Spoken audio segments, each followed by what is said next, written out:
The emergency klaxon wailed once, then stopped. Silence returned instantly. That kind of silence only existed 700 feet below the surface, where steel walls separated life from an ocean that could crush you like a soda can. Every sound mattered. Every breath was amplified. Every second calculated. Seaman Kyle Brooks blinked, frozen mid-movement in the narrow passageway between sonar and the reactor control station. His right hand still hovered near a switch he had almost flicked. "Everyone freeze!" barked Chief Petty Officer Herrera, his voice low but sharp, slicing through the tension like a blade. The USS Arbiter, a Virginia-class nuclear-powered fast-attack submarine, was in the middle of a silent running drill, one of the most delicate simulations in Navy protocol. During silent drills, the entire sub mimicked conditions of real-life stealth warfare. No talking, no sounds above 35 decibels, no mistakes. But Brooks had made one, and everyone saw it. Let us know in the comments which branch of the military you admire most. 2 hours earlier, the drill had started like any other. Commander Robert Sullivan stood with his hands behind his back in the central command compartment, his face unreadable, eyes locked on a panel of data streams. 18 years of underwater service had carved experience into every crease of his face. He had captained missions off the coast of Russia, patrolled disputed waters in the South China Sea, and carried nuclear payloads close enough to matter. He never shouted. He didn't have to. The crew respected him because he had earned it, through calm leadership in chaos and through absolute fairness in discipline. But even Sullivan had limits. Brooks, on the other hand, was new, just 19, barely 5 months out of basic training. His uniform was always pressed, his salute a fraction too snappy, and his words too eager. He wanted to prove himself, fast. But the ocean doesn't reward impatience. And submarines don't forgive arrogance. Earlier that morning, Brooks had been assigned to sonar monitoring, a post considered mundane but vital during silent drills. His orders were simple: monitor, report anomalies quietly to his superior, and under no circumstances, touch any command input unless directly instructed. But Brooks had read the sonar pings wrong. A false contact. Maybe a rock shelf, maybe just signal distortion. But to him, it looked like a potential enemy vessel. He panicked. His instinct kicked in before his brain did. He reached toward the mark contact switch, standard in live scenarios, but forbidden during simulation drills. One flick of that switch would have triggered a cascade of silent alerts and data storage procedures, breaking the silence, triggering alerts, and potentially compromising the drill. In a real-world mission, such a blunder could reveal their position to enemies or even cause automated countermeasures to activate. He stopped just inches from the panel. But it was too late. Chief Herrera had seen the motion from across the console room, and Sullivan, though still and quiet in command, had noticed the ripple of movement in the corner of his eye. Nothing escaped Sullivan.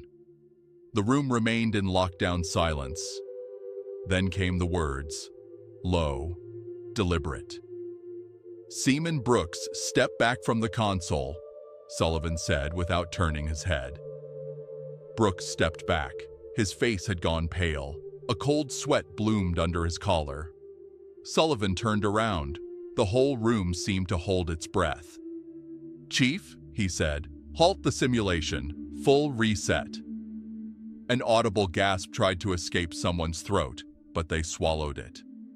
"Understood, sir," Herrera responded, punching a few commands into the main console. The digital clocks around the room blinked. The drill was dead. All progress lost. Resetting would mean hours of repetition, more fatigue, and another round of tight, claustrophobic silence. Brooks could feel every eye on him. He couldn't look up. Sullivan walked forward, not fast, not slow. Measured, controlled, like the ocean before a storm. When he reached Brooks, he didn't raise his voice. Instead, he said 6 words, just 6. "You almost killed us all, son." The words hung heavier than any explosion. Brooks blinked. He tried to say something, anything, but found his throat was dry. "We operate under one rule here," Sullivan continued. "Discipline equals survival. Every man, every protocol, every silence, we uphold them like our lives depend on it, because they do." Brooks finally looked up, and what he saw wasn't rage. It wasn't anger, it was disappointment. And it was worse. "I want this entire crew back at drill position Alpha," Sullivan ordered. "We're doing it again. From zero." As he turned his back and returned to the command post, no one spoke. The silent drill began again. No words, no movement beyond necessity. Brooks resumed his position, fingers trembling slightly, heart pounding in his ears. For the next 4 hours, he didn't move an inch out of line. But the echo of those 6 words followed him, echoing louder than any sonar ping. Time moved differently on a submarine. In the aftermath of the aborted drill, the USS Arbiter floated like a silent ghost through the Atlantic, deeper than light could penetrate. The outside world was irrelevant. No sunrise, no moon, just gauges, sonar returns, and the ever-present hum of nuclear power. Seaman Brooks sat alone in the mess hall. His tray of powdered eggs and rehydrated potatoes remained untouched. Conversations around him whispered to a halt when he entered the room. Eyes avoided him. Backs turned. No one needed to say it. His mistake had made everyone's life harder, and in their world, hard often meant dangerous. He tried to hold his head up, but guilt pressed it down like ocean pressure. From the upper level of the command deck, Commander Sullivan observed through a reinforced glass panel. He wasn't watching with malice, he was watching with calculation. Brooks was young, moldable, but mold can crack under pressure, and on a submarine, weakness spreads fast. If one man lost his nerve, others followed. "Brooks," Chief Petty Officer Herrera called later that afternoon. Brooks stiffened, snapped up. "You've been reassigned to systems maintenance, reactor room corridor. Report in 5. "Yes, Chief," he replied, trying not to let his voice crack. Maintenance duty in the reactor corridor wasn't a punishment. It was a message. It was hot, loud, and unforgiving. It wasn't glamorous, but every inch had to be spotless. Dust could interfere with electrical panels. Condensation could cause shorts. A greasy fingerprint could spell disaster. Maintenance wasn't punishment. It was survival. And now it was Brooks's proving ground. As he scrubbed the exterior seals on the primary coolant exchange system, sweat dripping down his spine, he thought about the drill, about how he'd almost touched that switch, about how the silence that followed wasn't just protocol, it was a prayer. He didn't realize he wasn't alone until a voice cut through the hum of machinery. "You think this is a game?" The voice was low, cold. Brooks turned. It was Petty Officer First Class Reggie Miles, older, broad-shouldered, and visibly angry. "This isn't boot camp, Brooks. That button you nearly pushed, you could have triggered an emergency data record. That gets logged, that gets reviewed. You think the Navy just shrugs that off?" "I didn't touch it," Brooks replied, his voice defensive. "You almost did. That's the problem. Almost isn't good enough down here. Almost gets people killed." Miles leaned closer. "We don't care how smart you are. We care how disciplined you are. You don't move unless you're told. You don't breathe louder than you're allowed. This sub is 7,000 tons of steel and secrets, and she doesn't suffer fools." Brooks didn't speak. He simply nodded. "Good," Miles said, stepping back. "Now clean that relay box, with precision. If I find a single fiber out of place, I'm locking you in here with the reactor's hum for company." After Miles left, Brooks sat back on his heels and exhaled. The air felt hotter now, thicker. He worked in silence for the next 3 hours, every wipe of his cloth deliberate, every inspection double-checked. No shortcuts, no risks. Meanwhile, in the control room, Commander Sullivan reviewed the crew roster with XO Lieutenant Jenna Clark. "You're keeping him on board?" she asked, skeptical. For now, Sullivan said, sipping black coffee from a battered thermos. The kid's green, but that kind of fear he's feeling, that's how warriors are made. Fear is a gift, Lieutenant. Clark raised an eyebrow. You think he'll rise from it? Sullivan didn't respond immediately. He looked toward the bulkhead, almost as if he could see Brooks through it. He has to. That night, as the USS Arbiter adjusted its depth for routine navigation tests, a system alert blinked on the sonar interface. Not red, not an emergency, but enough to raise interest. Unusual echo return, bearing 071, announced Petty Officer Hughes. Possible drift anomaly, could be terrain. Mark it, Sullivan said. Passive sonar only. Maintain silent running. In the silence, the ping was reviewed. A repeat pulse. Faint. Metallic. What's our depth? Sullivan asked. 730 feet, replied Clark. That shelf shouldn't be this close. Recheck nav systems. While systems were recalibrated, Brooks, still in his maintenance fatigues, entered the secondary equipment corridor with tools in hand. His assignment was straightforward. Inspect backup coolant conduit wiring and ensure there were no microfractures.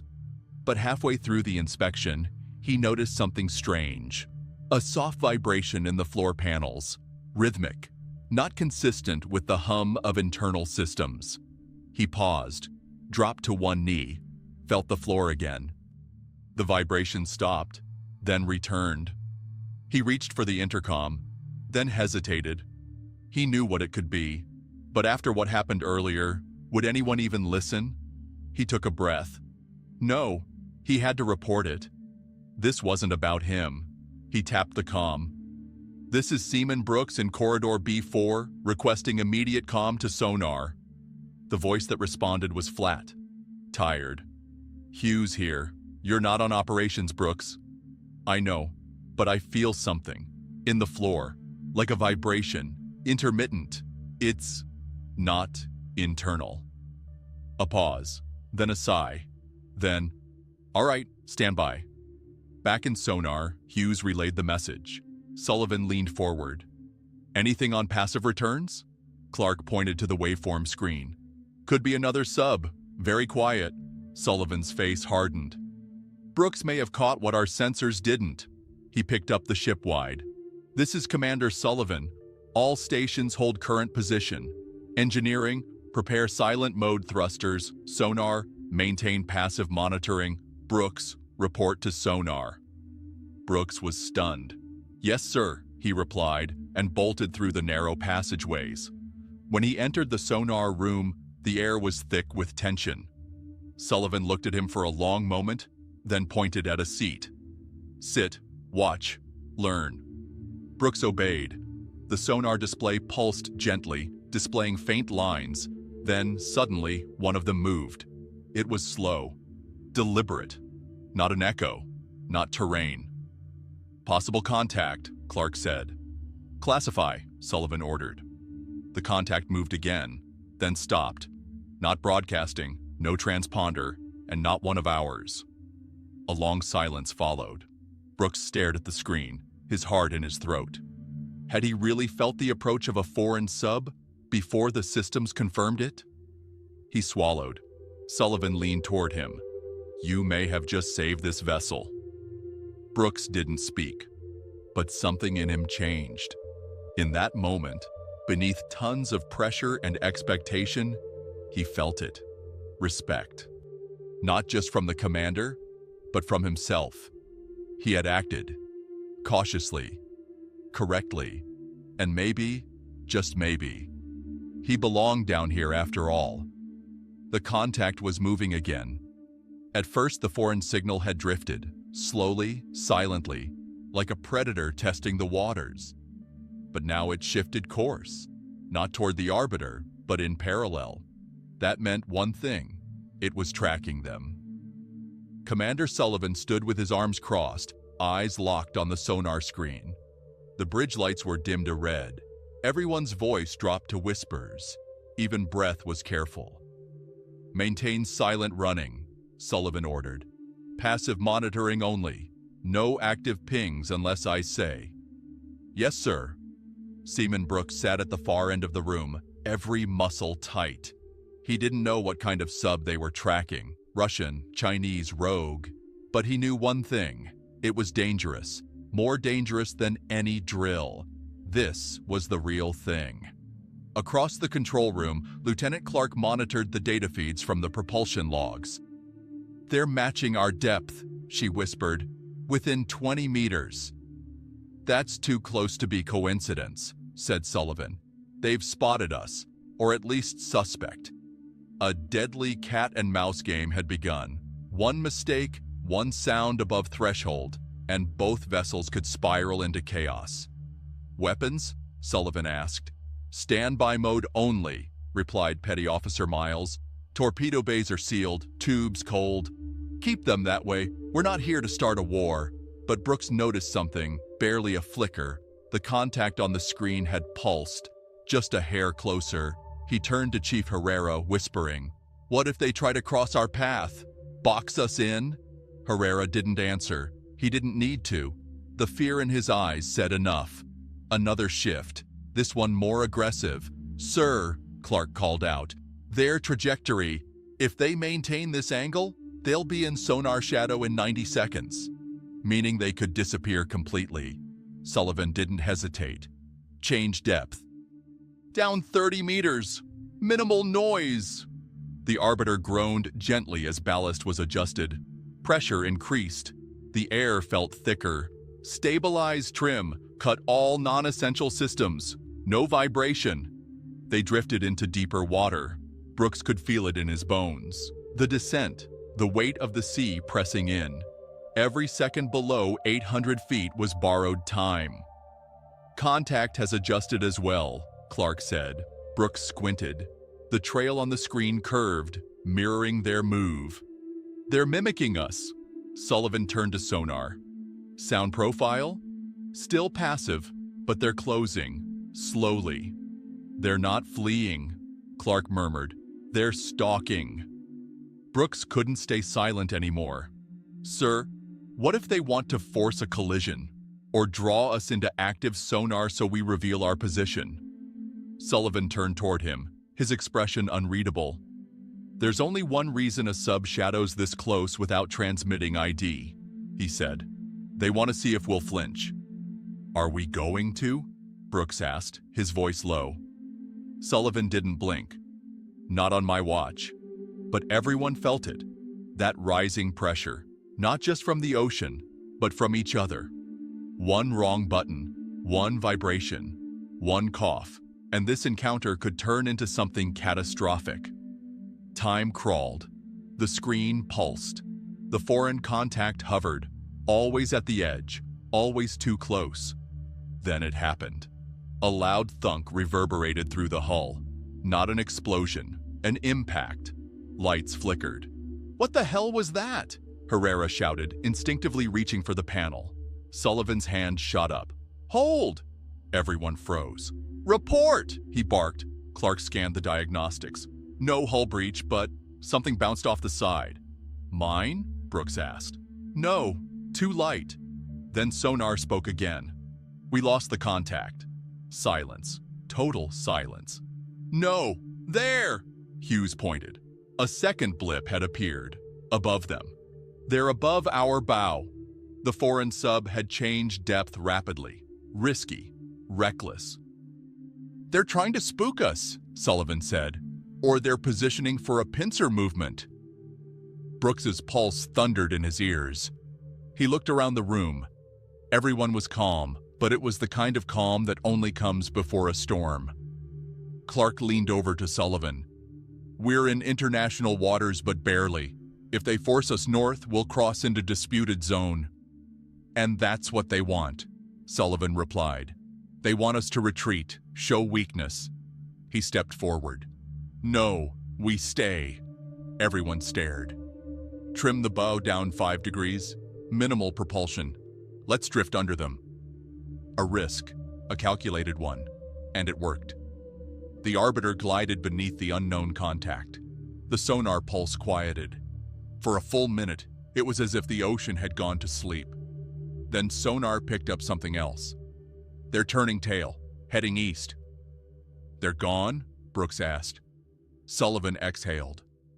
For now. The tension didn't break.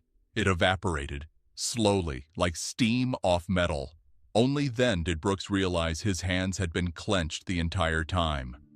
Later that night, Sullivan called for Brooks to join him in the officer's ready room. Brooks entered hesitantly, unsure if he was about to be disciplined or dismissed. Sit, Sullivan said. Brooks did. You followed procedure during the contact. Yes, sir. You didn't panic. No, sir. You trusted your instincts, but you didn't act until you were sure. That's important. Sullivan leaned back in his chair, folding his arms. You've come a long way in 3 days. Brooks swallowed. I'm just trying to do my job, sir. Sullivan studied him. Do you know what happens when a junior sailor panics in a nuclear sub? Brooks didn't answer. They don't survive long, not because we throw them out, but because they start making decisions out of fear. And this place, it doesn't forgive fear. It punishes it. He paused. But courage, that's not the absence of fear. It's doing your job anyway. Brooks nodded. You've earned your place, son, Sullivan said. You may still be green, but you're learning fast. Keep it that way. Brooks stood, chest a little straighter now. Thank you, sir. As he exited, he didn't realize that Chief Herrera had been standing just outside the door. Didn't think you had it in you, kid, Herrera said. Neither did I, Brooks replied. Herrera clapped him on the shoulder. Don't get cocky, just stay alive. Brooks smiled. He still had a long way to go. But for the first time since boarding the Arbiter, he felt like a sailor, not just in uniform, but in heart. And somewhere deep inside, he knew this was just the beginning. 2 days passed in eerie calm. The foreign submarine had disappeared from sonar, but its presence lingered in the minds of every crew member. On a submarine, threats don't need to stay visible to be real. They echo in every creak of the hull, every vibration through the deck, every flicker of a light bulb. Commander Sullivan knew it best. He hadn't slept a full hour since the encounter. Now, the Arbiter drifted in cold waters near the mid-Atlantic ridge, holding position under the guise of oceanographic mapping. But every officer on board knew that was just a cover. The mission had changed. Their orders were simple. Observe, remain undetected, and hold the line, ready to respond if provoked again. Brooks had returned to his regular duties, but with a new kind of awareness. He moved with purpose now, not just following orders, but understanding them. His body obeyed the rhythms of the sub, the hum of its systems, the quiet thump of water against the hull, the subtle tension that bound the crew together. And yet, something was off. Late one night during a systems check, Brooks noticed a flicker in the thermal regulation interface. A spike, then a drop. Chief, he called, can you take a look at this? Herrera leaned over the console. That's not supposed to happen, he muttered. He keyed the comms. Engineering, report status on coolant line 7B. No answer. Engineering, do you copy? Still nothing. Brooks felt a chill, not from the temperature, but from the silence. I'll go check, he said. Herrera nodded, already switching to backup channels. Brooks made his way through the dimly lit corridors. Something in the air felt wrong. Like the pressure had shifted, not outside the sub, but inside. When he reached the auxiliary coolant control room, he stopped dead. The panel was open, wires exposed, and standing in front of it, flashlight in hand, was Petty Officer Miles. Miles? Brooks asked, confused. Miles turned around slowly. His face was calm. Too calm. Brooks, he said, didn't expect company. What are you doing? Just making sure the systems run smoothly. Brooks stepped closer. You're not engineering. You don't have clearance for that panel. Miles smiled faintly. Clearance is relative, kid. Sometimes you have to bend a few rules for the greater good. Then, without warning, he reached for a switch inside the open panel. Brooks lunged. They collided, crashing into the wall. The flashlight hit the floor and rolled, casting wild shadows across the room. "What are you doing?" Brooks shouted. Miles shoved him back. "You don't understand. I have to send a signal." "To who?" Miles didn't answer. His hand darted back toward the panel. Brooks tackled him again, harder this time. They hit the deck in a tangle of limbs and uniforms. From his belt, Brooks yanked the emergency alert cord. A piercing alarm rang out, local only, but enough. Footsteps thundered down the hall. Chief Herrera burst through the door moments later, followed by 2 armed security officers. "Get him off the panel!" Herrera barked. Miles was restrained, pulled up, and cuffed. He didn't resist. In fact, he looked almost relieved. "What the hell is going on here?" Herrera demanded. Brooks stood, panting. He was trying to reroute the coolant interface. Said he needed to send a signal. Herrera stared at Miles. "To who?" Miles looked up. "Who do you think?" 3 hours later, the truth began to surface. Miles had been under investigation for weeks, part of a quiet probe into security breaches involving naval operations. No charges had been made, no suspicions confirmed. Until now. He had planned to open a small breach in the coolant signature, just enough to generate heat that would register on passive sonar as an anomaly. A message, a breadcrumb. If the foreign sub from 2 days earlier was still lurking, that signal would have drawn it in like blood in the water. "You are going to give away our position," Sullivan said, voice like steel, standing across the interrogation table. Miles didn't deny it. "You don't understand," he said. "We're not the only ones in these waters. They're already watching. All I did was try to communicate, open a back channel, avoid a war." "You almost started one," Sullivan snapped. "You think you're a diplomat? You're a sailor, and you've forgotten what the uniform means." Security escorted Miles to containment. Sullivan turned to Brooks, standing quietly in the corner. "You stopped him," he said. Brooks nodded, unsure what to say.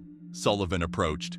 "You saw something, you acted, and this time, you saved the ship." The words hit harder than any metal could. Brooks didn't reply. He just stood straighter. Later, in the mess hall, the crew sat in silence. No one ate. They just listened as the news of the sabotage spread. Slowly, without fanfare, the perception of Brooks shifted again. First, he had been the mistake. Then, the alert. Now, the protector. 1 week later, the Arbiter surfaced quietly near its return coordinates, its mission complete. Sullivan stood on deck as fresh air swept over him, salty and bitter, but warm compared to the void below. He turned to Clark. "Debrief when we reach base. I want full logs sent to command, every ping, every breath." "Yes, sir." He paused. "And make sure Seaman Brooks's name is in that report. Highlighted." Back inside, Brooks packed his gear slowly. The ship was docking in 12 hours. Home, dry land, real air, but a part of him wasn't ready to leave. As he closed the locker, Herrera appeared. "You did good, kid," Brooks smiled. "I had help." Herrera nodded. "You learned what matters, and that's more than most ever do down here." They shook hands. "Take care of yourself." "You too, Chief." As the submarine docked and families waited on the pier, Brooks stepped out into the sun. It burned his eyes. It was too bright, too noisy, too chaotic. The world moved fast up here. But in his heart, something had changed. He had walked onto the Arbiter as a boy in uniform. He walked off as a sailor forged under pressure, not just by protocol, but by discipline, by respect, by truth.